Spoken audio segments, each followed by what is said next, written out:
Okay, so I've got mom at home now, so I can have someone recording me for once. So Bullseye made some comments recently about like little faking stuff. Well, so if we bring over the phone a little bit to the computer. Wait, let's just grab it. Wait, so as you can see, I've got a very cheap motherboard, the worst one in the stack actually for ASUS, for D5. And I've got 4 sticks of some pretty godly RAM that I believe Tech Power Up, or was it Tom's Hardware? One of them made a review on it recently, but yeah, this RAM is insane. And what you guys will see just now is quite incredible. So right now I have booted. If you'll believe this shit, this is kind of insane.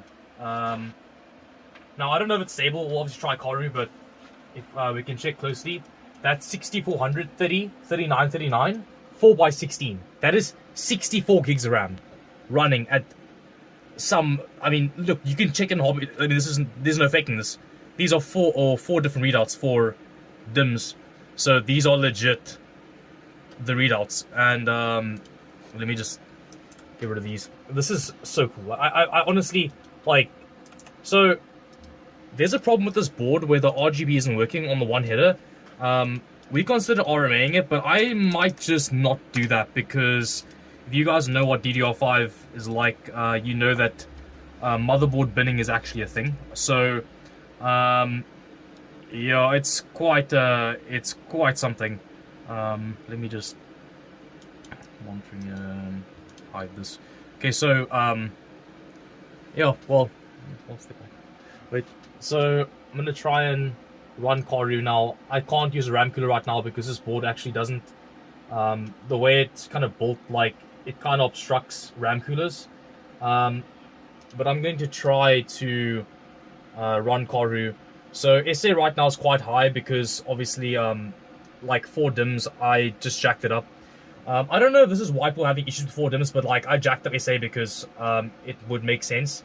IVR-TX is 1.45, matching the DRAM voltages. That's really nothing. It's nothing to really think about. Something interesting is these DIMMs actually have like differing values for the like voltages, and that's just PMIC variance, and you can't do much about that. But let's see what Karu does. Well, it's not crashing already, so that's a good sign. If it gets past 7%, then we'll know that it's running. And obviously it's running slow because it's so much RAM. And this will take about 5 hours to test. Like, it's worth it though if I get it working, but like this is insane. Okay, so that error, so that means it's going to be maybe like 32. So I think we'll go back to BIOS. We'll try 32. Now the thing is, at this voltage, I would not recommend like going above this for no fan operation. I think with no fan, 1.45 is okay, especially if you have like 6 case fans. But you generally want to have a fan. I might just buy one to put on the DIMMs, but I've got a 3090 FE, and unfortunately, yeah, the card kind of sucks in air from the top, and like that fan, you can't balance something on it, so that's a bit of a problem. But I'll see if I can run 1.45 volts with no RAM fan. It does look very nice, I will say, despite the no RGB, but this is pretty cool though. I mean,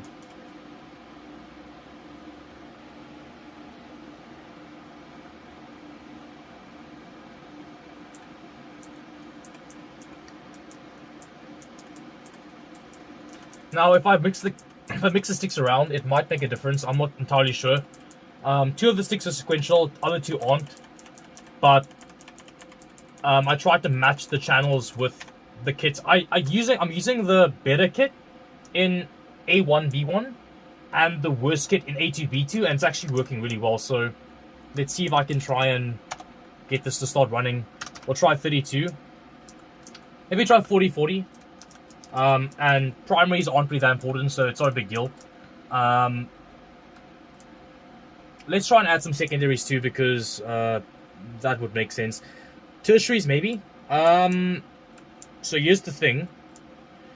Different rank shouldn't matter. So I'll show you guys that. So if I go and zero them all out, right? Well, this should train because obviously we're trading it like a slower frequency, or sorry, like a, well, yeah, I mean a slower cast latency because we've upped the timings. But if I zero out DR and DD, or DR, sorry, this should do nothing. So 1, 2, 3, so yeah, 4. So all those DR timings, that shouldn't matter because it's an actual different rank. It's different DIM only. So that does zero out, then it should be fine.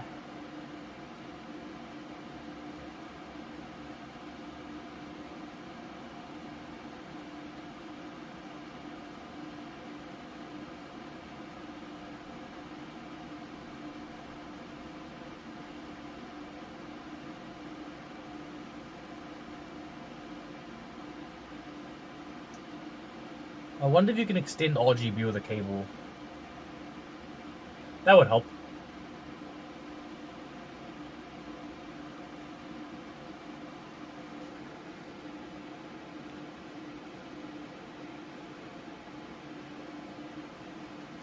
It's just training. There we go. Okay, so I am actually wrong. Turns out that apparently it reads different rank. That's kind of weird. I'm not entirely sure why.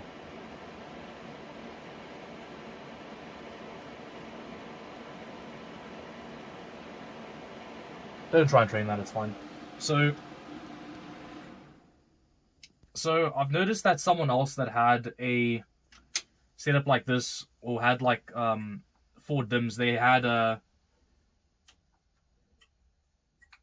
had different rank as sector 0, simply because there was a different rank on their setup. Well, technically, if it's 4 sticks in dual channel,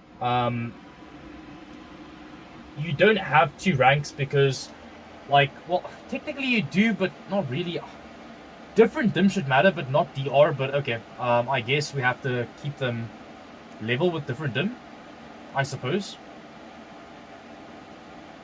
Or would it be different DIM should go slightly to a different rank, but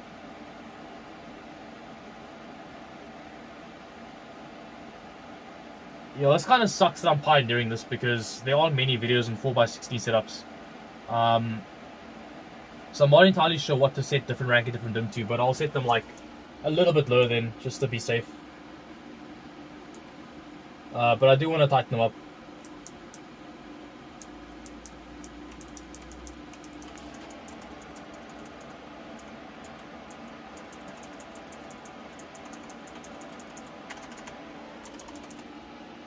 Alright, so this doesn't read quite like, so I think it was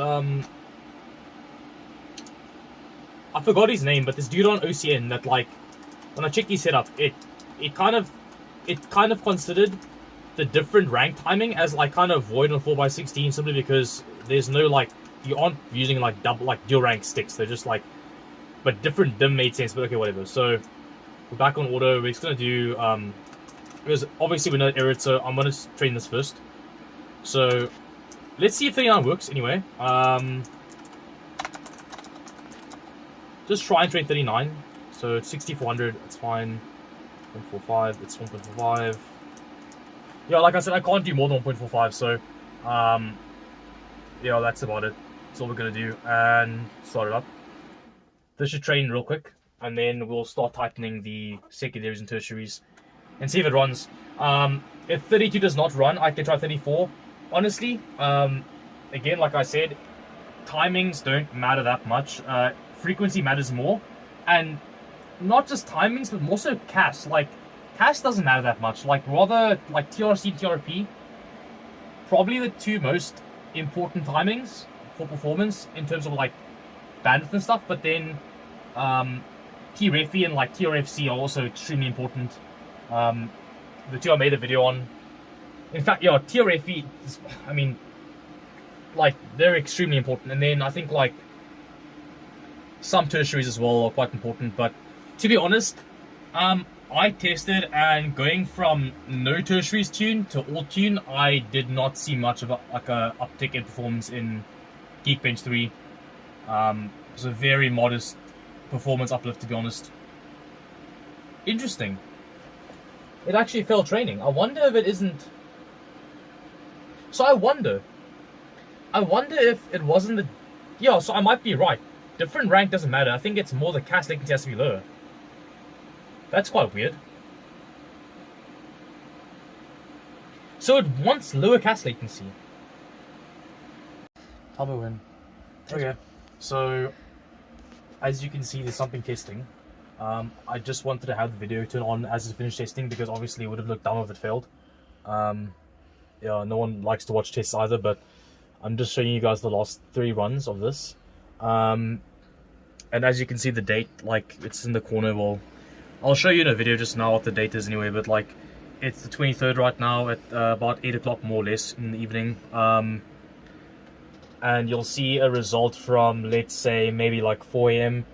Now again, I've mentioned before in videos that this overclocking scene is very trust-based, and I would like to believe that people aren't like that shallow to where they want to post up like fake results, because I mean, it's like, why would you post up results about like PC overclocking that are on, like, not real? Like, why would you want to fake results? Like, what does it matter?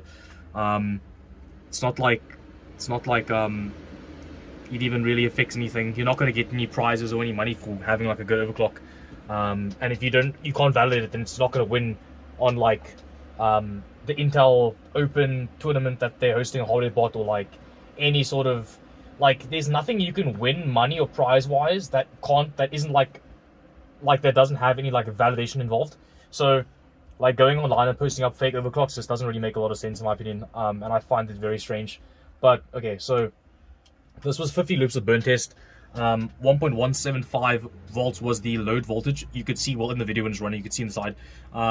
This is stock, by the way, just so you see it. You're gonna notice that it's stock. It's like, this is fluctuating between 3.6 and 4.7. There's an overclock right now. Why? Because I just don't really feel like testing my CPU in the 90s, or the one that I'm using right now. But as you can see, what just passed the test was these RAM settings with stock CPU settings, 100 millivolt undervolt, which is, you can tell because, I mean, the CPU maxed out in 70s in burn test. And yeah, so these RAM settings, you can see timing configurator as well. The same kit that I've always been using for the last few weeks now. So like 30, 40, 40, there we go. Yeah.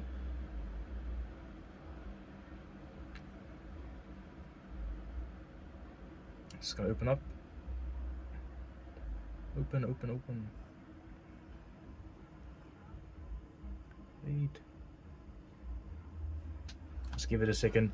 This does happen sometimes. I've noticed when you open too many apps, like, it does kind of like freeze up the system when it's like post load. But as you can see, burn test just run, so this should be stable. I'm not sure exactly what's happening. Just lock up the system. I think it might have locked up. Well, doesn't matter too much. I'm not sure what locked that up, but I'm assuming it's something your CPU is opening. But yeah, so burn test ran, and I'll show you in a video just now the actual like stresses from last night. Okay, so I'm gonna turn this off now. Wait, yeah, it's fine.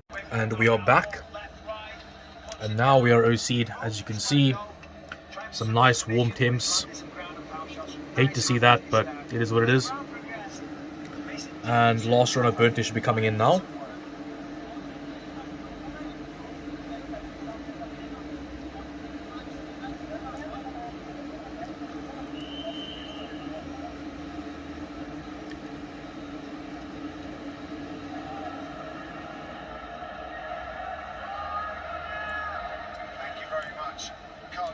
There you go. So we can just do this. Actually, let's do that. Just put this up.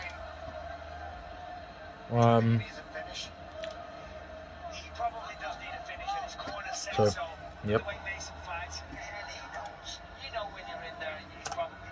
I'm going to save this real quick. Now this shouldn't freeze up like it did last time, simply because we're not at stock voltage.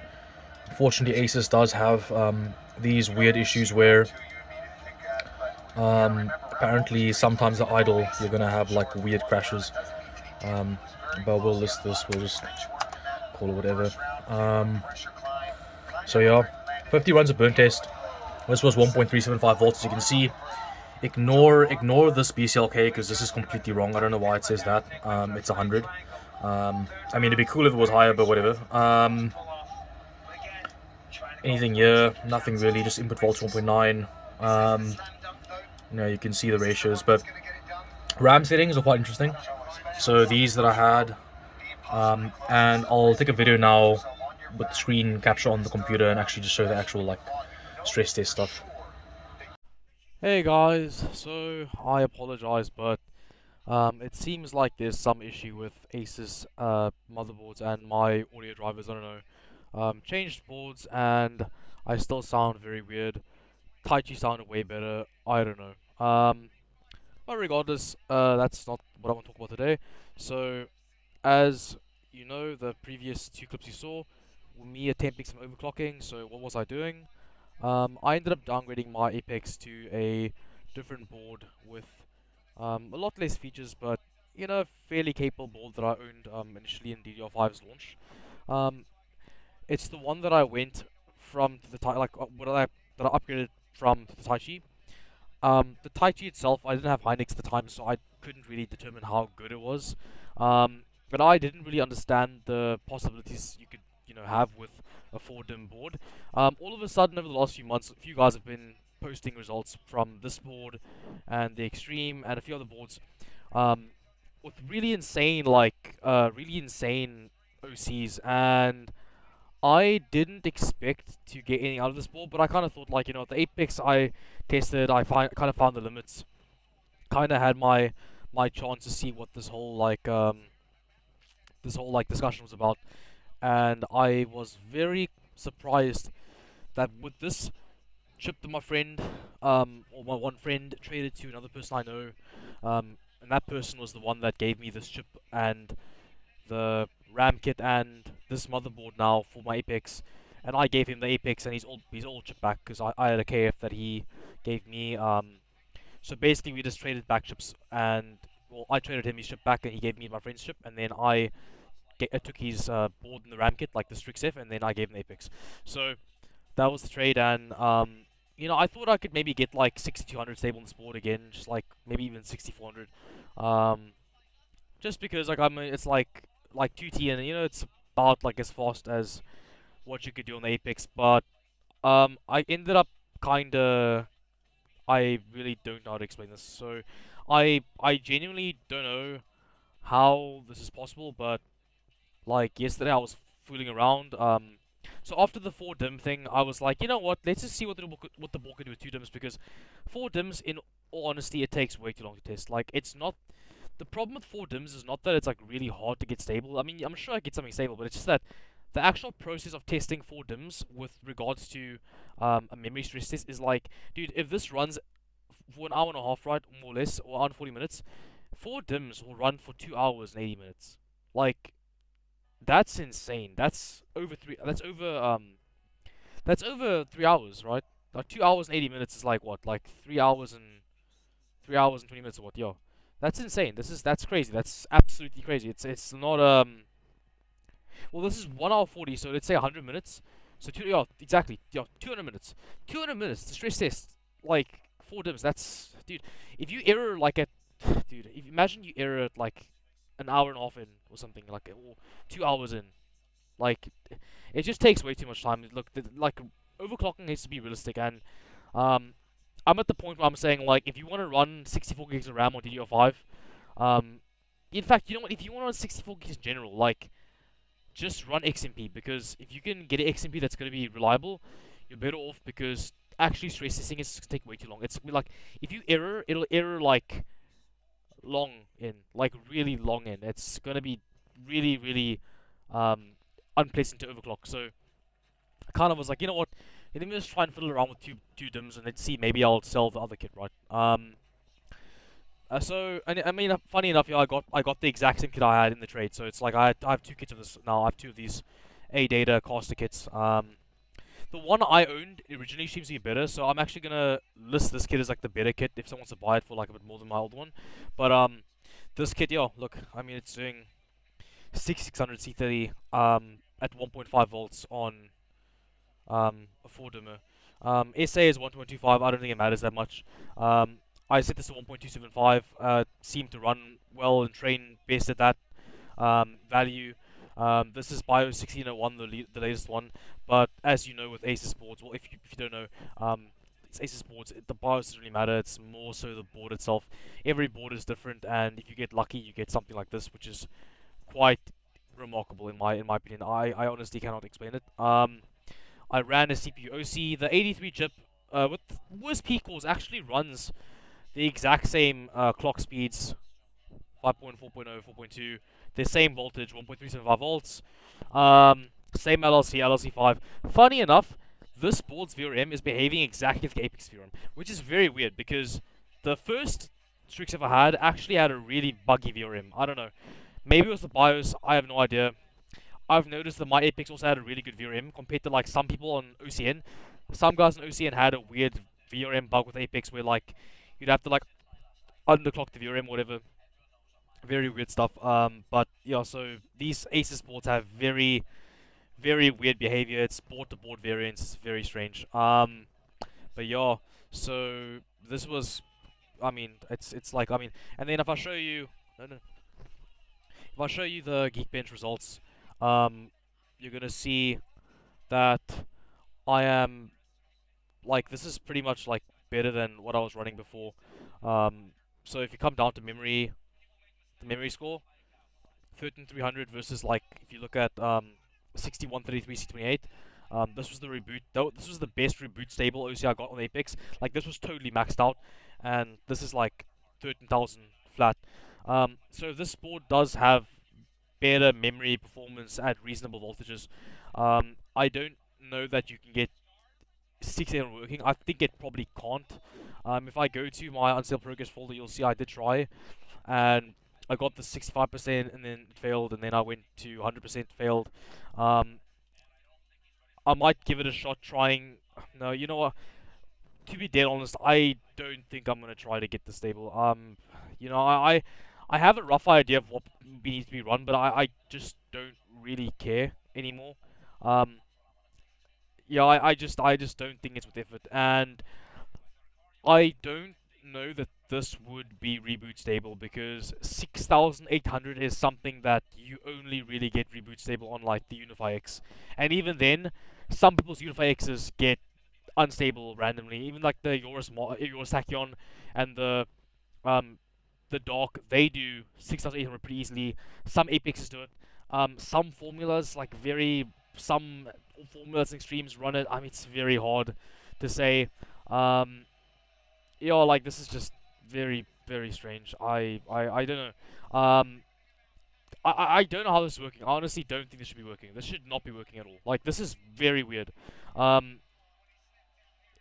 you, I'm sure you can hear from my voice. I'm just super confused. Like I don't understand. I don't get it. I don't get it. Aces. I don't know what they did. Weirdness. I should be happy, right? But I can't explain it. Like I mean, this is 5 AM. The test completed, and then I retested it on the video I showed you with the undervolt, and then when it froze up, I was like, I know why. It's because if you check the video, the V core dropped to 0.4. Someone on OCN mentioned that ASUS boards undervolt alternate chips to out of spec voltage ranges, and it does. I guess at 400 millivolts, it just locked up. So, at a locked OC, this didn't lock up because it wouldn't. It's just running at 1.375 volts idle, and then it drops down and for like 1.3 or something, 1.32 or something. But yeah, so this is past 50 runs again. It is reboot stable, cold boot stable. On the IMC side, memory should be stable regardless. Yeah, very, very weird. But yeah, so yeah, 4 DIMMs I wouldn't bother with, but I'm selling them. There's no way. Like I'm really just tired of overclocking DDR5 at this point. Like it's getting really annoying. So I'm gonna give it a shot to sell the kit, and you know maybe if I'm really, really bored, I'll try and get 6800 working. But I just doubt I will. I mean maybe I will. You know, never say never, right? So yeah, weird video, but yeah, that's what I found on this second Strix F I've owned. And obviously in the beginning you saw that this board can even boot a 4x16 6400. It's something something very weird. I don't know, crazy stuff. But yeah, guys, I hope you enjoyed this video, found it useful, I guess. And yeah, wait, but before I leave, very important, probably show you this. This was the IDA result. Obviously, Geekbench is more indicative of performance. 13,300 is pretty good, but this is the IDA result. 51.8 nanoseconds. Really good read speed. Yeah, I mean, this is looking good. This looks really good. So yeah. Anyway, guys, until next time.